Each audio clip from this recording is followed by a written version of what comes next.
বিচার করেন নিজে, বিচার করেন নিজের ছেলে মেয়ের,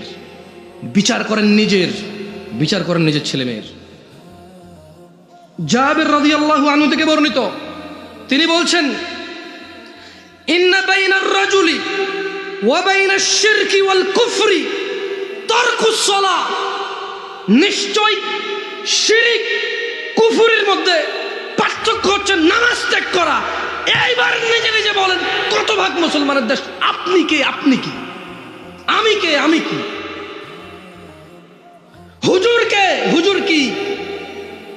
তার জুমার মুসল্লি কি? তার সমাজ সেবক কি? তার সমাজ সেবী কি? তার মেয়ের জামাই কি? কার সাথে সে তার মেয়ে বিয়ে দিচ্ছে? কোন ঘরে এই ছেলে কোন ঘরের মেয়ে নিয়ে আসতেছে?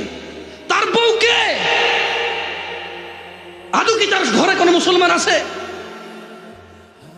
আমি বলি নাই। জাবের রাদিয়াল্লাহু আনহু থেকে বর্ণিত, আমার সাথে বলেন, ইন্না বাইনার রাজুলি, জোরে বলেন, ইন্না বাইনার রাজুলি, জোরে বলো, ইন্না বাইনার রাজুলি, নিশ্চয়ই একজন ব্যক্তি। তুমি একজন ব্যক্তি তো না? একজন তো তুমি, ঠিক আছে। এই হাদিস এটা বলতেছে, নিশ্চয়ই একজন ব্যক্তি।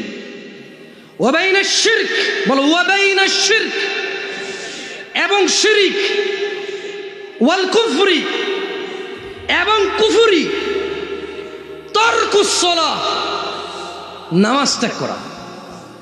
তাহলে একজন ব্যক্তি শিরিক আর কুফরের মধ্যে পার্থক্য কি? জোরে বলো, পার্থক্য কি? মুশরিক আর কাফেরের মধ্যে পার্থক্য কি? শিরিক আর কুফরের মধ্যে পার্থক্য কি? নামাজ ত্যাগ করা। এটা জাবের রাদিয়াল্লাহু আনহু বলছে। আমি দুঃখিত যদি আপনাকে আমি কষ্ট দিয়ে থাকি হাদিসটা পড়ে। আমি এই জন্য আরো দুঃখিত যদি আপনি কোনোদিন এই হাদিস না শুনে থাকেন। আমি আজকে প্রথম বললাম, তাহলে আমি এর জন্য ক্ষমা চাচ্ছি।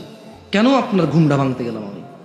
I am very sorry. আমি অনেক আন্তরিকভাবে ক্ষমা চাচ্ছি যে আপনি এতদিন থেকে জানতেন সারা জীবন নামাজ না পড়ে মুসলমান থাকা যায়। আমি আপনাকে বললাম যে জাবের রাদিয়াল্লাহু আনহু এরকম বলে নাই। জাবের রাদিয়াল্লাহু আনহু এরকম বলে নাই। তিনি বলছে যে আল্লাহর নবী বলেছে যে শিরিক, কুফরি আর ব্যক্তি মানুষের মধ্যে পার্থক্য হচ্ছে নামাজ। অন্য অনেক হাদিসে আসছে যে সালাত ত্যাগ করে সে কুফরি। যে লোকটা খারাপ থেকে ফিরে আসে, ঈমান আনে, ভালো কাজ করে, তার আগের যত পাপ আছে আল্লাহ নেকিতে পরিবর্তন করে দেয়। নামাজ যেগুলো ছুটেছে খালাস।